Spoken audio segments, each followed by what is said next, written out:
Hello, bienvenue dans ton escale guidée. On va parler procrastination, sensibilité profonde et surtout comment changer tout ça pour pouvoir réaliser tes projets ou simplement être aligné et te sentir libre à ta place. Donc je suis Grégory Drivet, l'auteur des âmes de Port-Liberté et je suis aussi chasseur de saboteurs depuis quelques années maintenant. On va s'intéresser aujourd'hui à la procrastination comme tu ne l'as jamais entendu, en s'intéressant particulièrement aux saboteurs, ces petites voix dans ta tête qui entretiennent tes blessures et qui vont entretenir cette procrastination. Les saboteurs, c'est les petites voix qui sont dans notre tête et qui nous soufflent des choses horribles pour nous empêcher de passer à l'action. T'es nul, tu vas pas y arriver, non mais tu t'es regardé, qu'est-ce qu'ils vont penser de toi les autres? Et ça te fait comparer par-ci et ça te fait comparer par-là. Résultat, eh bien, tu ne bouges plus, tu procrastines et tu culpabilises. Donc ça, c'est pas bon pour la confiance, c'est pas bon pour ton estime, mais rassure-toi, dans quelques instants, je vais t'expliquer l'influence de tes saboteurs et comment est-ce qu'ils te font procrastiner. Tu le sais peut-être, on vit à côté de nos pompes 95% du temps parce que des petites voix inconscientes dirigées par nos saboteurs, eh bien, nous veulent nous garder dans notre zone de confort. Exemple numéro 1, concernant la procrastination, les conséquences d'un monsieur ou d'une madame parfaite trop présente. Tu sais bien, monsieur, madame parfaite, c'est celui qui a peur de l'échec, qui veut réussir du premier coup. Alors au niveau de la procrastination, ça s'explique comme ça. Lorsque tu veux tout réussir parfaitement, lorsque le perfectionnisme fait partie de ta vie, lorsque tu as peur d'échouer, eh bien tu te retrouves avec une montagne de choses à faire devant toi. Surtout, il faut que chaque chose soit parfaite et te mène à la victoire. Alors au-delà de la pression, il faut imaginer que pour monter cette montagne, tu as un sac à dos, mais c'est 3 sacs à dos de Pékin Express, et puis que la montagne, elle est grande. Alors qu'est-ce qu'on fait quand une montagne est grande? Eh bien souvent, on abandonne. D'accord? Et c'est là où le saboteur entretient ta blessure de l'abandon. L'abandon des projets, l'abandon des relations, parce que la montagne est trop haute à franchir. Et le saboteur te dit que tu vas pas être à la hauteur ou que tu vas pas y arriver. Cette petite voix, il est important de la localiser et de la comprendre pour pouvoir t'en débarrasser. Parce que tant qu'elle est là, ça ne te servira à rien de forcer. Alors, tu sais, il y a 5 grandes familles de saboteurs, hein. Parfait, on vient de le voir. Pressé, gentil, courageux, costaud, on va voir les 5. OK? Et c'est important pour moi de te dire que l'on a plusieurs saboteurs qui peuvent agir ensemble. Donc, peut-être que déjà ce monsieur et madame parfait, tu l'as en toi et que cette montagne, tu la reconnais et que cet abandon te parle. On va prendre l'exemple de monsieur et madame gentil. Comment est-ce qu'ils vont agir sur ta procrastination? Ben, tout simplement parce que pour toi, c'est plus facile de dire oui aux autres que oui à toi. C'est un comportement que j'appelle inadapté, de suradaptation, où tu as beau avoir un projet concret de développement d'entreprise, d'écriture de livres, ou bien de soirée entre copines, eh bien les enfants, ton mari, ta femme vont toujours gagner en premier. Parce que tu vas leur dire oui pour ci, oui pour ça, et passer tout le temps en second. Que ce soit pour un syndrome du sauveur ou que ce soit tout simplement par gentillesse. Être gentil, c'est bien, ça ne veut pas dire s'oublier. Donc un monsieur et madame gentil va toujours faire passer les autres en premier. Et donc toi, tu vas reculer, repousser tes projets parce que tu n'es pas importante. Et donc peut-être même que tu ne mérites pas ça. Donc après, il va y avoir certainement de la culpabilité et une blessure d'humiliation, voire d'injustice qui va se réveiller. Les saboteurs entretiennent tes blessures. Peut-être que tu as pris conscience de tes blessures et ça, c'est génial. Mais franchement, à quoi ça sert de vivre avec? Ces blessures, elles sont entretenues pas par l'opération du Saint-Esprit, uniquement par l'œuvre de tes saboteurs qui, au quotidien, eh bien, viennent te les titiller, remettre un petit peu de citron, tu sais, sur la plaie ouverte. Et du coup, tu ressens cette émotion et ça te reconnecte au passé en te faisant revivre eh bien, tout ce qui était pas du tout agréable. On va prendre un autre exemple. Monsieur et madame Pressé, tiens. Alors, monsieur et madame Pressé, il est très facile à comprendre, mais en général, c'est le plus compliqué à se débarrasser parce qu'il est sournois, il est un petit peu tout le temps là. Tu sais, quand on était petit, il fallait se dépêcher, on nous répétait tout le temps: «Dépêche-toi, sois à l'heure, je suis en train de t'attendre, dépêche-toi, fais tes lacets, je vais t'emmener à poil à l'école, dépêche-toi». Alors aujourd'hui, on est formaté à se dépêcher. Alors quand on commence un projet ou qu'on a une idée, préparer les vacances, préparer un repas pour ce soir, inviter des amis, eh bien on va procrastiner parce qu'en fait on aimerait que tout soit déjà fait avant même de commencer. Alors on repousse jusqu'à abandonner par exemple. Et on réveille ce sentiment de blessure. Monsieur et Madame Pressé vont nous faire croire, donner l'illusion que ça pourrait être fait beaucoup plus vite. Et en fait, on va se mélanger les pinceaux dans la somme des actions à réaliser, manque de priorité, éparpillement, comportement d'agitation qui ne va pas nous aider à réussir. Et donc, panique, baisse d'estime de soi, je ne suis pas capable, je n'y arriverai jamais, je ne suis pas à la hauteur. Et puis éventuellement, comparaison avec un tel ou un tel qui invite très facilement par rapport à toi. Donc, c'est vraiment important de repérer ces saboteurs lorsque tu as l'impression de procrastiner. Le simple fait de comprendre qu'ils sont là fait que tu leur donnes moins d'importance. On va s'intéresser à ça, mais d'abord, je te donne les 2 dernières familles de saboteurs responsables de ta procrastination, monsieur et madame costaud. Monsieur et madame costaud, c'est celui qui dit que la vie, elle doit être dure, que tu dois en chier, et que si tes enfants, ils galèrent à l'école, c'est normal, c'est parce que la vie, elle est dure, qu'on doit en chier. Hein. En gros, tu as le tableau. Donc, ne t'étonne pas si tu procrastines, c'est que la vie, elle est dure et qu'elle ne va pas te faire de cadeaux. Alors, si elle ne te fait pas de cadeaux, eh bien, tu te résignes et puis tu te dis, bah, à quoi bon? Pourquoi est-ce que je le mériterais? Pourquoi est-ce que ce serait pour moi? Tu sais, genre le Père Noël, est-ce que j'ai été assez sage pour avoir le droit de réaliser ce projet, d'organiser ce voyage en Australie avec mes enfants, ou bien d'organiser ce dîner ce soir? Donc là, il est vraiment important de comprendre que personne n'a dit que la vie devait être dure et que si tu as la sensation que la vie est dure ou que ton corps t'en fait baver, c'est qu'il y a un monsieur et une madame Cosso qui est bien présente depuis très longtemps et qui est ancrée à toi. Dernière famille, monsieur et madame courageux. Il est terrible celui-là parce qu'en fait, ça a commencé quand on était petit. Sur le bulletin, tu sais, on nous disait fais des efforts, peut mieux faire. Et bien là, c'est la même chose. Tu n'arriveras jamais au bout d'un projet et tu vas tout le temps procrastiner une décision même parce que tu peux faire plus, tu peux faire mieux. D'accord? C'est jamais assez. C'est jamais assez de temps. C'est jamais assez bien préparé. C'est jamais le bon moment. Alors, ce saboteur, c'est un homme courageux, il va te faire croire ça, et donc la procrastination est là puisque tu repousses, sentiment d'humiliation, bien évidemment, blessure qui se réveille. Donc, tu vois que la procrastination, ce n'est pas un problème de motivation, ce n'est pas un problème de volonté. C'est un problème de système intérieur, de schéma répétitif que tu as appris à un moment donné de ta vie et qu'un saboteur s'efforce de te rappeler depuis parce qu'il a peur que ça se passe mal pour toi si tu changes de processus. Sauf que, entre nous, je te le dis comme ça, mais t'as grandi, t'as plus 8 ans, et donc les conséquences ne sont pas les mêmes. Aujourd'hui, tu veux autre chose, tu es grande, confiante, tu sais ce que tu veux, ça résonne en toi, et tu as envie de passer à l'action. Ces saboteurs t'en empêchent. Alors, tu vas me poser la question, Greg, c'est bien gentil, comment est-ce qu'on s'en débarrasse? Et puis, peut-être que ta question à la base, c'est est-ce qu'on peut s'en débarrasser?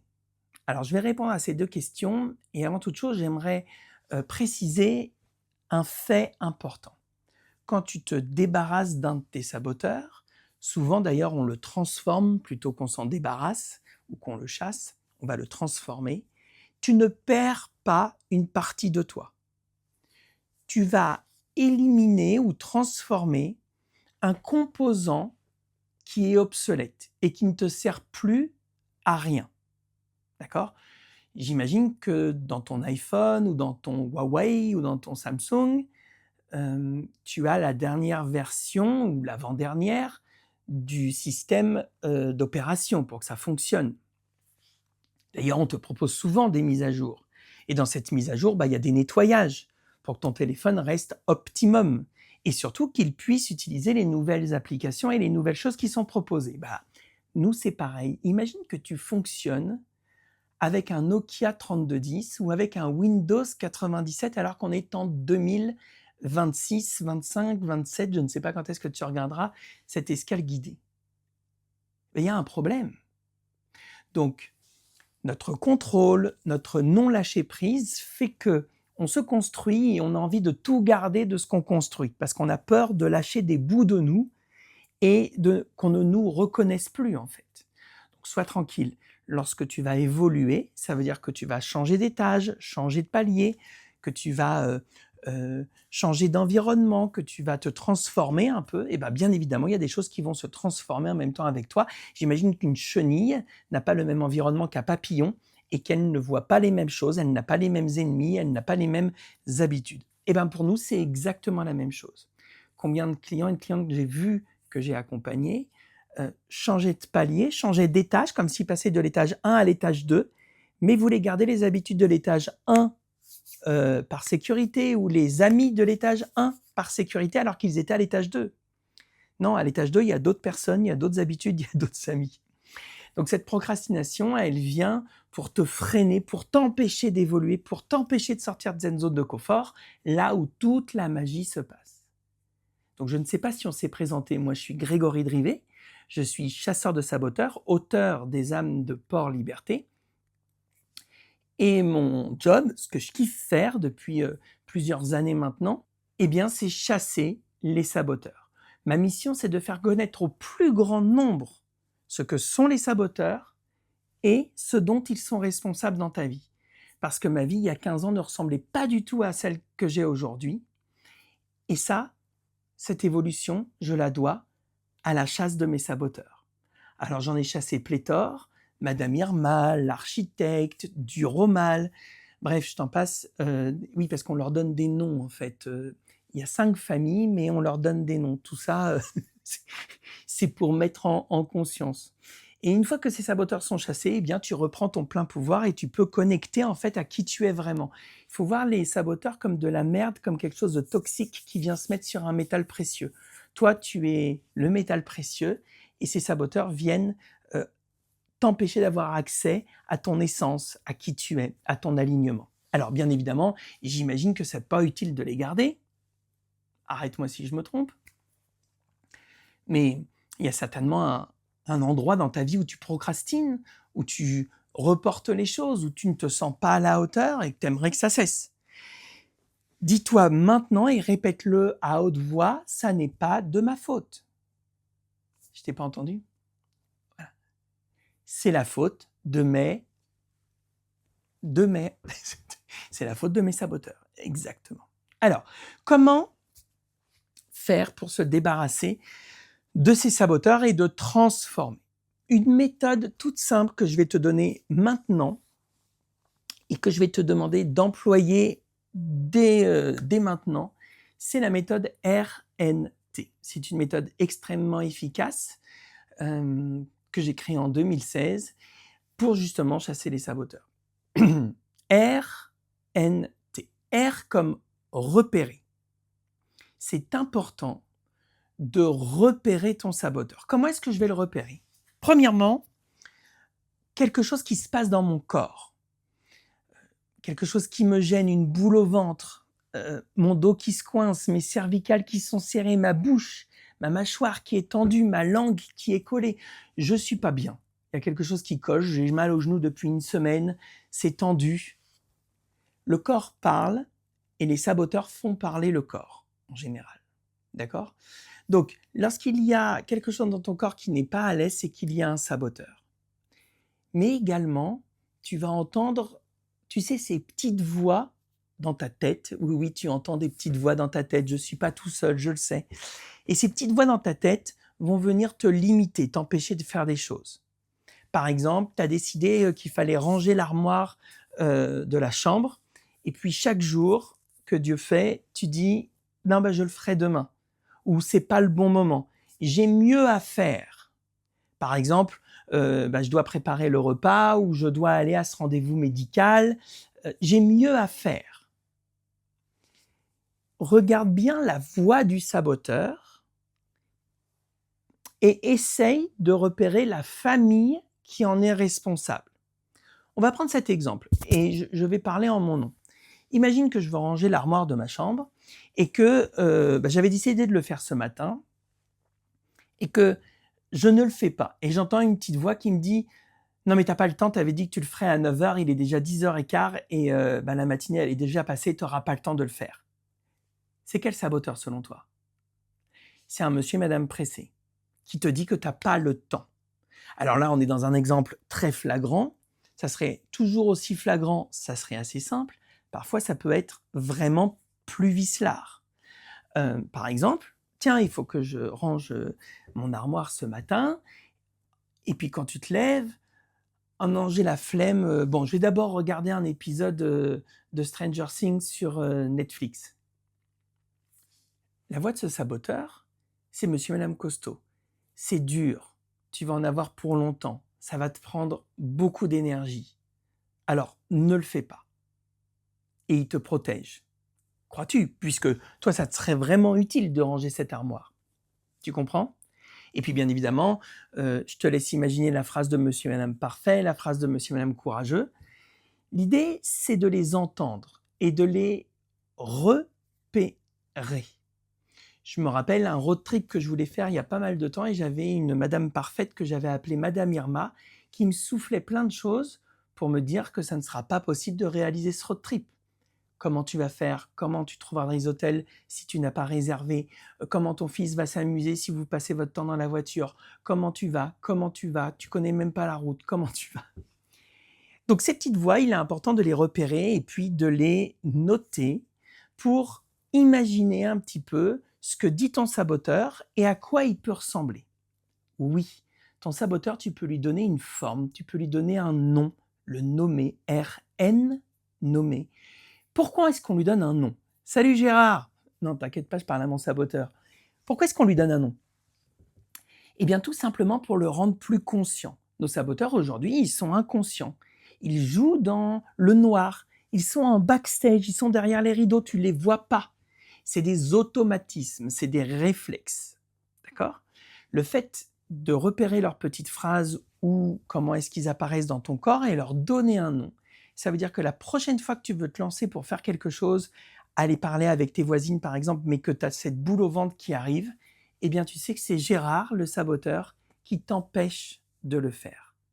À partir du moment où tu sens cette boule et que tu dis « Hey Gérard, purée, je veux aller parler à mes copines, mes voisines, s'il te plaît. » Tu vois, on verra ça plus tard. Eh bien Gérard, c'est comme s'il était pris en flag en fait. Alors du coup, ton saboteur, il va avoir beaucoup moins de puissance, tu vois.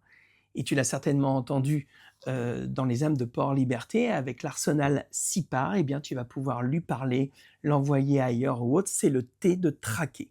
Donc RNT, c'est une méthode très simple pour pouvoir repérer, nommer et traquer tes saboteurs.